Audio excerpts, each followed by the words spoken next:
Director at the Lakeshore Retirement Community, and I am delighted to introduce to you today Dr. Lee Burnside, who has joined us today to present on a very interesting topic: diet, exercise, and brain health. Dr. Burnside is a geriatrician from the University of Washington Medicine Memory and Brain Wellness Center. Dr. Burnside graduated from Rush Medical College in 1993 and specializes in geriatric medicine and hospice and palliative medicine. He has devoted his career to improving community support and palliative care for persons and families of persons living with dementia. At this point, I'm going to transition and let Dr. Burnside take over. Thank you. Okay, thank you, Jane. Can everybody hear me?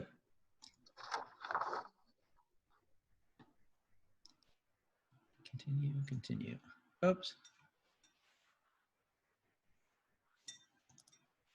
Okay. Thank you, Jane. Does that look okay? Yes, that looks great. Okay, great. Thanks, everybody. And I'm sorry not to be at the Lakeshore right now. I bet it's really nice in the dining room looking out at the water.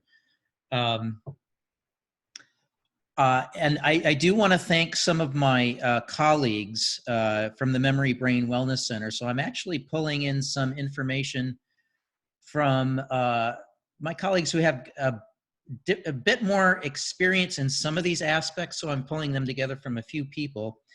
I'll go through some basic things, and I want to kind of pause and have a little time for questions as we go through. And then at the end, hopefully have more time. And I really, I think the Zoom stuff is a little difficult. I really like to have the interactions during, as we go along a talk, and it just makes it a little cumbersome. So I apologize for that. And I apologize that I'm still getting used to presenting this way on a computer.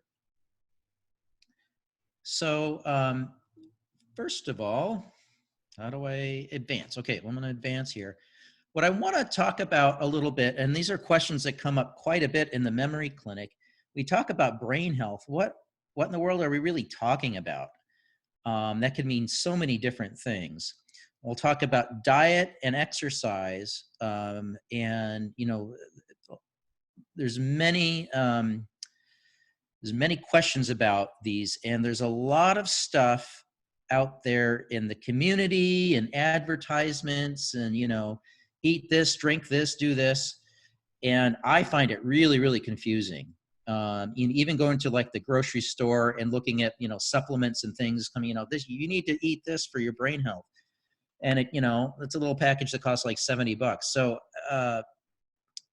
there's a lot of stuff out there. So I want to try to present things that are as well grounded in science and, studied as best as we can.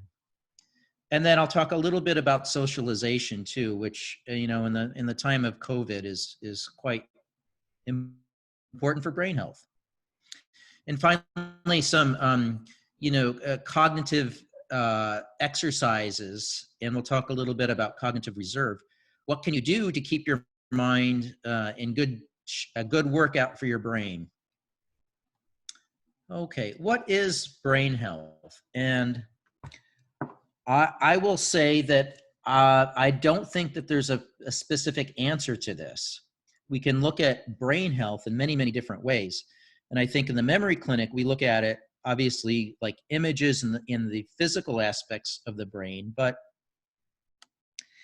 what about, your brain could look different on an image, an MRI or CT, but how is it functioning? How is your memory doing? That doesn't correlate well with what your brain looks like on an image. What's a physically healthy brain? Are you getting good blood flow to your brain? Do you have a bunch of little strokes in your brain? Is that brain health? What about happiness? I think that's a very, very, very important part of being well, particularly if you have cognitive decline or your loved one has cognitive decline or dementia. To me, happiness, which is a brain function, is that brain health? ability to do daily activities. I think this, from a medicine perspective, that's sort of one kind of milestone thing that we look at for function related to brain health, is that once one has difficulty with doing daily activities, dressing, going to the bathroom, feeding, then that's sort of an area where we kind of say, oh, that's kind of shift a corner there for brain activity. And of course, brain health, being able to converse with others. You could have a lot of physical impairments that might be related to cognitive issues, but are you able to interact and engage and have that socialization that's so important? So I hope that makes sense. What is dementia? Dementia is sort of a big, scary word. Dementia is, a very, very big umbrella category for lots of clinical problems that can happen that affect how one's brain works. Alzheimer's is the biggest chunk under that umbrella. It's the biggest category. Maybe 60, 70% of folks who have dementia, it's Alzheimer's dementia. But then there's a smattering of other etiologies of memory loss that can lead to dementia. And it can be really, really hard sometimes to figure out what's what, or if there's overlapping things. So I just want to point out that dementia is this big category of poor cognitive function, and Alzheimer's is one chunk under that. I hope that makes sense. There's terminology here that I wanted to make clear. There's a category of cognitive, what we would call as cognitive impairment. We call mild cognitive impairment, where people haven't reached that level of dementia. So they are having difficulties with doing things, but their daily activities are all independent. They can get around okay. They might even be able to drive okay. But there's a decline from what we would consider their baseline cognitive function. So there might, family members, loved ones might notice that there's a little bit of difference with putting two together, or memory, or some higher cognitive functions, and difficulties that would be worse than expected. And I'll talk a little bit about normal aging and cognition too. Yeah, and again, they'd still be able to function quite well. What about dementia? Again, dementia is sort of this scary kind of dark word, and there is a lot of, I would say probably social discrimination with dementia. It's, it leads one down a path of saying, oh, this person has dementia. This is what everything looks like. And obviously everybody is different, and everybody's their own person, and dementia can look lots of different ways. So the real title that we have is major neurocognitive disorder. That means that there's a significant functional decline that we can detect. And I don't think I need to go into all of these, but so dementia, we would say that there's a significant problem in one of these areas. Memory is very, very common as a etiology, or a factor of a dementia, but it could be language, being able to get words out, recognition, visual spatial things with people not being able to kind of manage things in front of them, and lots of other things. So dementia isn't all just, you can't remember short-term memory things. And just some demographics that this is it's sad, it's kind of scary, but it's here that, dementia is the cause of death that is most increasing in the US. And, the 5 million Americans, so 14 by 2025. So that's tripling, right? From now to in 5 years. Sixth leading cause of death in the US, it's the third in Washington state. And the second bullet point, with 1 in 3 die with dementia or with Alzheimer's, AD is Alzheimer's, I should have written that out, or another dementia, just means it's so prevalent. You might have other medical factors that are more important, but dementia is still there. And also the fact that dementia care is very, very expensive, not just the care that's provided medically, but more so the care that's provided by unpaid caregivers, family members. That's a very, very big deal. And there's tons of social ramifications for having that much work done by unpaid caregivers. And the cost, these are big numbers for the cost. It's hard to put that in perspective in my head. It's just, that's a lot of money. I'll talk a little bit about quality of life, and this gets into the exercise and diet thing. So there's lots of different ways that quality of life has been looked at in dementia and other medical illnesses or just general aging. But I wanted to point out here, it's not just how well is your brain working and how can you physically get around. That's typically what we think of. Oh, they have good quality of life. They can get up and walk around. They can go to restaurants. There's so much more to it that. And I think probably the psychological well-being is the most important in quality of life. Are you feeling well? Do you feel supported? And then, probably less so the behavioral issues, environment stuff, and how one feels about quality life kind of goes into this psychological well-being. So it's not just how you're physically functioning. And here's a slide that kind of puts this together. This was a study just a few years ago that looked at what makes somebody very happy and feeling well, not necessarily feeling healthy, but feeling well, if that makes sense. But these four big categories of relationship, feeling that they're together with either caregivers, families, friends, sense of place, feeling like they belong where they're at, wellness perspective, that they feel well, that they don't feel like they're ill, and having some purpose or agency in who they are, what they're doing. And of course, this middle ring is the connectedness.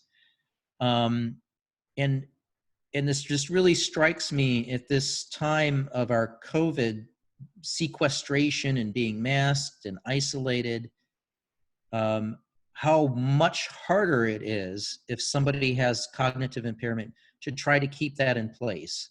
I think it's difficult to do, and I really I see and I worry about this is like an added unfortunate and negative impact of COVID having on people with cognitive issues. So that is sort of in a nutshell of kind of what I think about being well while having cognitive issues. So what is cognitive aging? So we do have changes in how we think, how we process things as we age, and they are normal. There can be a lot of changes within individuals, of course. There's some things that improve with age. We get wiser, I like to think. And then there's some cognitive things that that do decline, but that doesn't necessarily mean that they're going to decline into an area that's going to be problematic. Dementia is not normal aging. So, and this can be hard to figure out if something is normal and then might tip into dementia or not, or is this a normal decline in not being able to remember 10 digits and now you can only do 7. So, and this is where a lot of the memory clinic work, we work in to say, what's really going on? Is this normal or not? So we do know that knowledge and wisdom really do increase with age. We become wiser, and I don't want to get into what that might mean, but we're able to process things in our life in a more mature, balanced kind of way. Happiness tends to get better as we age. I'm looking forward to that. Stress, worry, and anger decrease with age. And with normal aging, what stays stable? Our long-term memory should be intact. The stories from our childhood, younger, school, things like that really should stay intact. We should be able to maintain attention. Our muscle memory, like playing a piano, riding a bike, that should stay intact, and the language and vocabulary. So when we have issues with that, then we are, is this something that might be an abnormal part of aging? What things that do decline? And again, this is normal. We get slower at processing things. We might need to take a little more time or have things repeated. That's normal. Being focused, being able to pay attention on a task that's in front of us, and not, being able to multitask, it's harder. And then being, again, with the attention, is being able to understand language. And I think we're doing so much online now with communication. I do think that's hard for everybody, but it gets more confusing. And then working memory, and I think this is what people worry about the most, and particularly with brain health, is, are we able to remember something and hold on to it? And I think that's probably the biggest fear that people have about, losing cognitive abilities, is you can't remember things. That's a very scary thing to think about. So older adults, memory, there's some changes with cognition and memory as we age, but it's, then we can dip into what's normal and what's not normal. And again, yeah, if things are affecting how you're doing your daily activities, then that's where we get kind of that concerned area. I'm gonna pause right there. I think I said quite a bit. Are there any questions or comments at this time? And we'll get into some of the exercise and diet. Anybody? Yeah, I have a question. Yeah, Vicki. Could part of that understanding spoken language that is distorted or fast, could part of that be related to the hardening of the eardrums and maybe a little loss of hearing? Absolutely. And there's a very strong correlation between dementia and hearing loss. We don't know exactly what comes first. Is hearing loss something that is, you're not processing getting things, and then therefore your cognition gets worse because you just can't get things in? Or is there some other functions that are happening that are correlating, like, a brain issue that's happening along with hearing loss and cognitive? So, but absolutely. And, people that have significant difficulties with hearing, that has a huge impact on daily function, without any necessarily, major cognitive issues or known dementia issues. That's a big, big deal. Yeah. Other questions? Okay.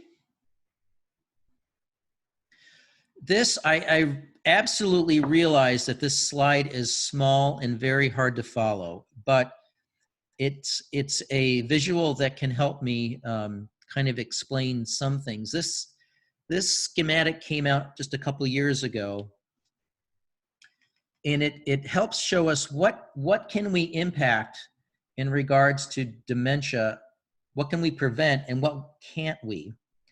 And so the gray lines going down are things we cannot prevent. They're who we are, our genes, it's just going to be there. The colored ones are things that we might be able to have an impact on. And these are small numbers. They add up to 35% in this schematic. But if we look at the blue on top, there's education. More education actually is somewhat protective somehow for memory loss. In midlife, there's the hearing loss that Vicki mentioned, hypertension, obesity. So that's, 2 and 1%. Small, but it's there, that if we don't have healthy eating and exercise, in midlife, and again, going on through the rest of life, that can have an impact on our cognition. As we go down to the orange, I'll read these off because they're small, but smoking, of course, is never good, but smoking is highly correlated to dementia. When we think that's likely related to the effect smoking has on vascular, just like it affects hearts and peripheral vasculars, you can have more cholesterol buildup, more strokes, more mini strokes, because the smoking is damaging the arteries. Depression has an effect. People who are more depressed throughout their life and into late life, they have more dementia. So that socialness and that connectedness and that happiness is really, really important to address, to have, to maintain. That's something we very much, in the memory clinic, what is the social background that somebody has? Is it good? Is it healthy? Do we need to beef that up a little bit? Does it need to be enhanced somehow? Then we have physical inactivity, and I'll talk a little bit more about that. Social isolation, and then diabetes. And diabetes obviously goes along with some of the vascular things. It goes along with obesity and hypertension. So that's kind of bundled in together. But here we have, possibly 35% of the factors that can affect dementia. We might be able to tweak a little bit. So, and this is actually just a better schematic of just what I went through, but it takes a look, and these slides will be available, but some of the things that we might be able to affect and have a good impact if we can affect them in later years. Okay. So here are some recommendations about how to do some of these things. The IOM is the Institute of Medicine. So they come out, it's a US national kind of think tank. And they've come out with 3 major things, is to reduce the cardiovascular risks. So obviously that is good blood pressure, good weight control, the diabetes falls into that, and of course smoking. And with the cardiovascular risks, of course, physical activity helps improves all of that. I would even say it really helps with the dementia and just general happiness. So these very much overlap. People who exercise more, they can have more endorphins, they feel better, and that can affect potentially dementia. And also the other big thing is medications. And by manage, it's not just, being regular and taking medications as appropriate on time and regularly, but also working with whoever you work with, your doctor or nurse, to make sure that the medicines are very appropriate and as few as possible. It's so easy to get more and more medicines ganging up. And I'm going to throw supplements in there too, because a lot of the supplements can be, people can take 5 to 7, 10 supplements, and that can be kind of, it can be very, very confusing, particularly if we're not quite sure what's doing what. So less medicines, the better. So let's talk a little bit about exercise. I know that's one of the key parts of this talk. So this is and I don't need to get into the details of this study, but the hippocampus is a little area in the brain that is directly related to how we remember things from minute to minute. Our long-term memory someplace else, but the hippocampus says, I was just told something, I'm going to hang on to it. And we don't know a lot about why that shrinks so much with a lot of the dementias, particularly Alzheimer's, but this study showed that the exercise actually helped the volume of the hippocampus, so that it actually had a direct effect on how healthy looking that part of your brain was. Again, we don't quite know why that happens. And we don't know if this study, we don't know if that's a direct correlation is going to be ongoing, that's going to affect memory. But it looks like there's a good correlation that exercise might help the hippocampus. And here's another study showed that, good regular exercise improved the blood flow to the hippocampus. They could find that on scans. And some of the markers when they did spinal taps to look at the proteins in the spinal fluid. Is this a direct correlation, or is this really going to, show it helps? Maybe. I think it does, but again, we need to have more studies, and this was hard thing to study. Another study showed that pre-diabetes, and this has to do with insulin use. So if your insulin is not used well, there's a thought that the glucose in your brain doesn't get utilized well, and there's higher glucose in your brain, and that might be damaging. So exercise actually helps your brain utilize glucose better. And there's studies about use of insulin to try to see if it improves dementia or improves your risk for dementia. Actually shooting insulin into your nose. So here's an exercise prescription, so to say.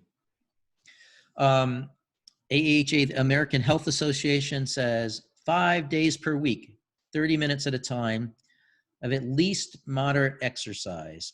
And I totally understand that exercise is on a continuum. It's not just like, here's what to do, and the more the better, the more aerobic the better, but it should be something you feel comfortable doing and safe doing and not completely bored doing. It should be something that's enjoyable, that you can continue to get in just the habit of doing things. But this is actually, this isn't too bad. 30 minutes of walking, doing some sort of, not like, really hard workout stuff, but just some general exercise. Oh, that doesn't sound so bad. More the better. And I would hope that a lot of you might have access to some of the exercise equipment. Hopefully that didn't get, really shut down with the COVID stuff. But it's important to do that. Oh, and a little bit of recommendations for adding resistance training. So that, I don't know if you know resistance, like using bands and so forth, where it's actually a muscle workout. Okay, so you know what, I'll pause there too. Any questions about exercise? It's actually pretty simple about what the recommendations are. How it affects dementia, we still don't quite know all of those answers about the benefits. No questions? Okay, we'll get to diet, which I know everybody's really very interested in. I don't know if folks have heard, I think the Mediterranean diet has been around for a long time. I think folks would be familiar with the Mediterranean diet. The MIND diet, great acronym, is taking the Mediterranean diet and just tweaking it a little bit with the low salt and blood pressure kind of diet. I do think this is probably the best diet if you're trying to think of brain health. So, the Mediterranean diet is olive oils, fish, greens. The MIND diet just says, fish, chicken, leafy vegetables, nuts, olive oil, wine in moderation, of course. We'll talk about that in a sec. Beans and whole grains. It's actually pretty simple, but the findings from this is actually that if on this diet, your memory might hold a little bit better. That's the hope. We don't have great, solid data to say, oh, this is exactly what's going to happen. And it's certainly not going to affect everybody. Not everybody's going to benefit from this, but this is actually a very, very good, healthy diet. Oh, did we have a question?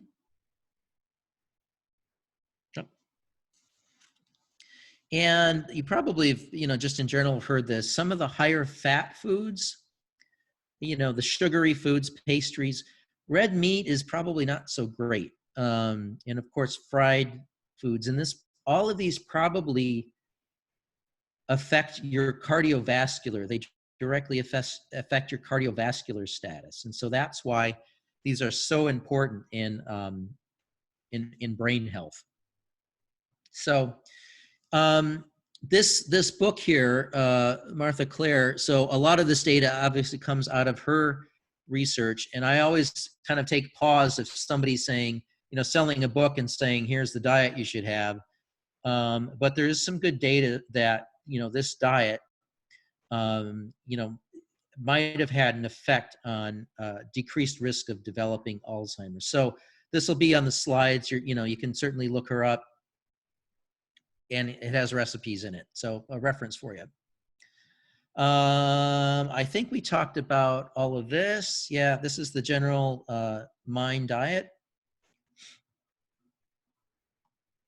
And here's some other more specific things that have been looked at regarding diet. There was a study looking at blueberries, small study, that that there was a bit of a learning and memory with blueberries, and there's antioxidant kind of things with blueberries. I won't get into that.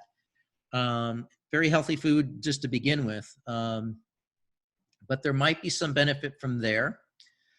Fish. There was a study, people eating seafood had less, age-related memory loss. You think of some of the, like the Mediterranean culture in Japan as well. We see this in that population. Hard to know exactly what portion of it, what types of fish, what types of seafood, because this kind of gets mixed with shrimp, lobster. It is a different thing than fish. But eating fish is good. And also some of the nuts, the walnuts, almonds, and hazelnuts have been found to be possibly protective and healthy for brains. And even turmeric, that's the one thing that might have some benefit. There is a myriad of things that have been looked at for brain health, like estrogens were looked at for a long time, turned out to be a bad thing. Vitamin E was heavily touted. You probably have heard of vitamin E in memory. Nope, it hasn't shown any benefit. It has risks. There's tons of things that came out that were sort of, popular, and they've gone by the wayside. So these are ones that, as far as we know now, would be kind of the tried and true things to help with brain health. Low-fat diet. Obviously, diabetes is a really, really big thing for your brain. The DASH diet, the fruits, veggies, low fat, low salt, very much low fat. So the DASH is mainly for hypertension. And also I don't know if people have heard about the caloric restriction in fasting. And this is the way this might work is that if you don't eat for like half a day and then you have a good balanced dinner, your body kind of goes into that fasting mode, and that affects your insulin. And so your body is utilizing the insulin much better. And obviously there could be a weight loss benefit from that.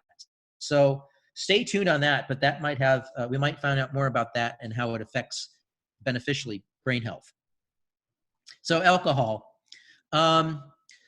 Again, there's not much in terms of like how much, but I think the safe thing is to say, and there's probably a little bit more evidence about red wine, and it's not just for memory, but other cardiovascular benefits. 1 drink a day.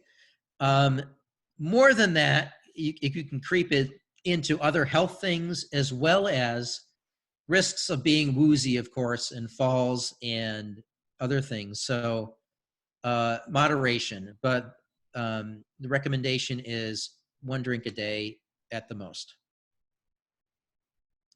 So this is a little picture one of my colleagues had of an old apothecary. Again, there are tons of supplements. Vitamin B12 is important to have that normal, as well as vitamin D. Taking much more of that is not necessary. People over 65 should have their vitamin B12 checked once every few years or so. It's okay to take extra, but you don't need to take, jars full of it.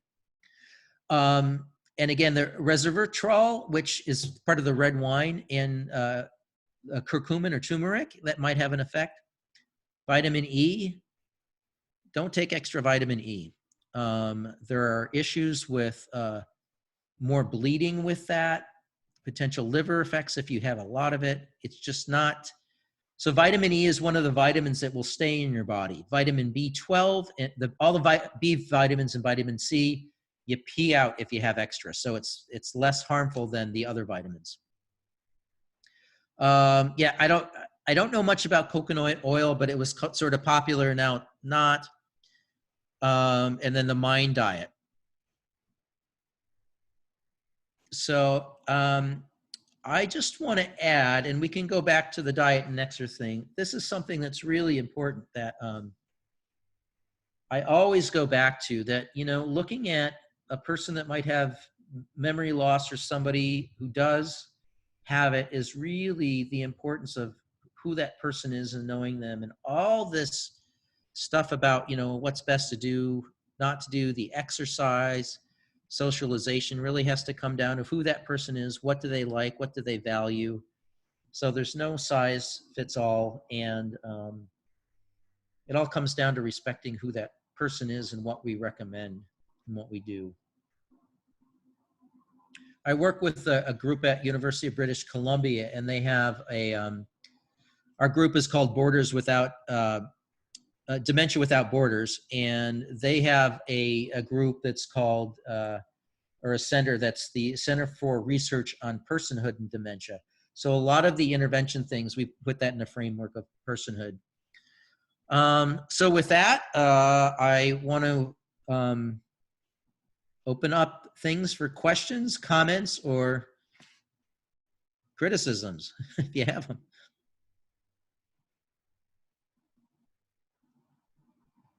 Any comments?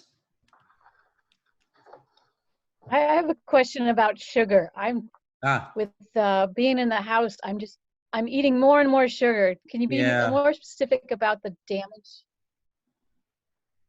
Yeah, the less is better. That's all I can say. And I think the diets have gotten really off, right?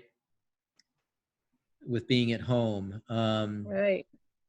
You know, minimize and try to balance with exercise. And a lot of those foods are very much comfort foods.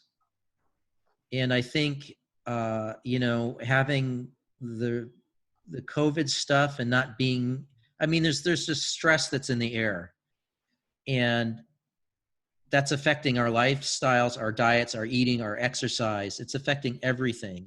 And I think it's a bit of challenge to try to counteract that. It's hard, but I think it's good to recognize that. Dr. Burnside, there's a question that came in on the chat, and the question is, why is Alzheimer's more prevalent in Washington State than the rest of the United States? I don't know.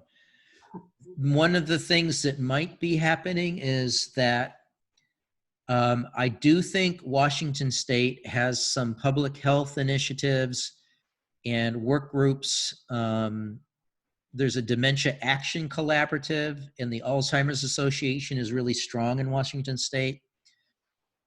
I think part of that might be is that we're recognizing a lot more.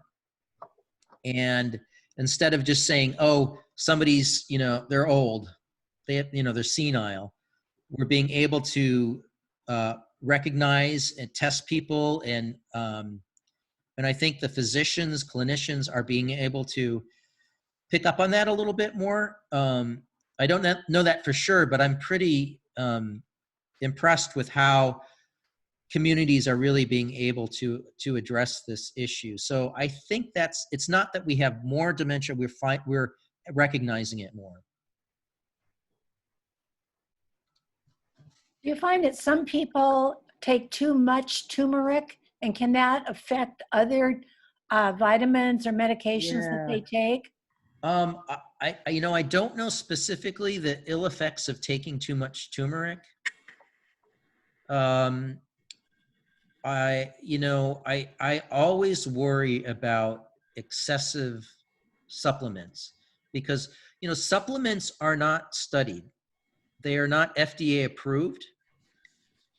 Because they're a supplement, they don't have to be. And on every bottle or package of a supplement, it has to say on there, this is not a medication. This is a supplement that's not been studied and not FDA approved. They have to say that. So we don't know. I would think it would be hard, I think, to overdo it with turmeric. You know, geez, I eat a lot of Indian food that has a lot of turmeric in it. Love it. But I just think moderation. And I'm sorry, I don't know the specific answer to like what would be the downfall of taking too much of turmeric.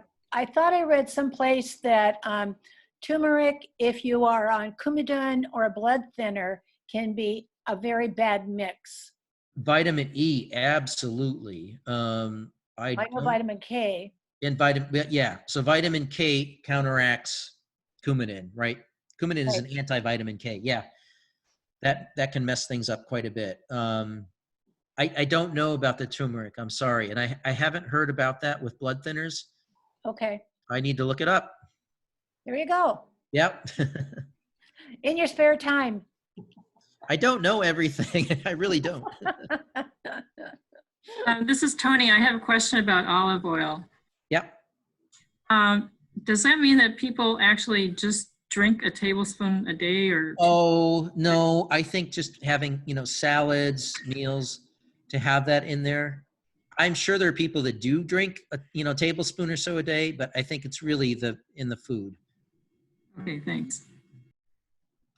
You can't, you know, it's not going to hurt you to drink a tablespoon of olive oil, but I don't know if I'd like that. Yeah. Haven't tried it.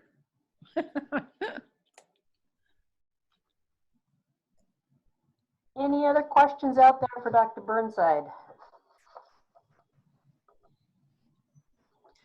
It's really important to get into a routine of things, a routine of eating well, and particularly what your physical activity is for the day. Without routines, it's hard to keep it up and it just kind of can slip. So routines are good for this. And having somebody to do it with.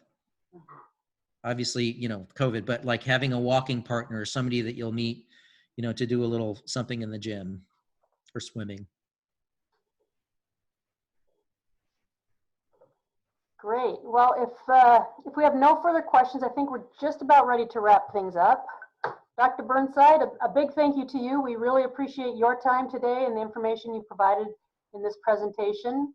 For our participants, if you have questions that you think of after the webinar, feel free to email myself. Again, you've got my email address, and it will also be in the slides that we send you, but feel free to email me a question, and I will make sure that Dr. Burnside gets that question, and we'll get you an answer. And so again, I will email you a copy of the slides today, along with all the speakers' information and contact information. We will also include a survey sheet. We'd really appreciate you filling it out and telling us about your experience and how we can improve these opportunities. And if we did okay for our first try, we are experimenting with optional ways to present information during the COVID-19 era, and we want to be able to share important information with you out there. So we thank you so much for joining us. We hope to see you for our next Zoom presentation, the end of the month. We've got another one on May 28th, so you'll be receiving information about that one as well. And if you or if anyone you know is interested in a virtual tour of the Lakeshore and any of our apartments, we can make that happen. We'd love to set it up for you here in the Community Relations Department.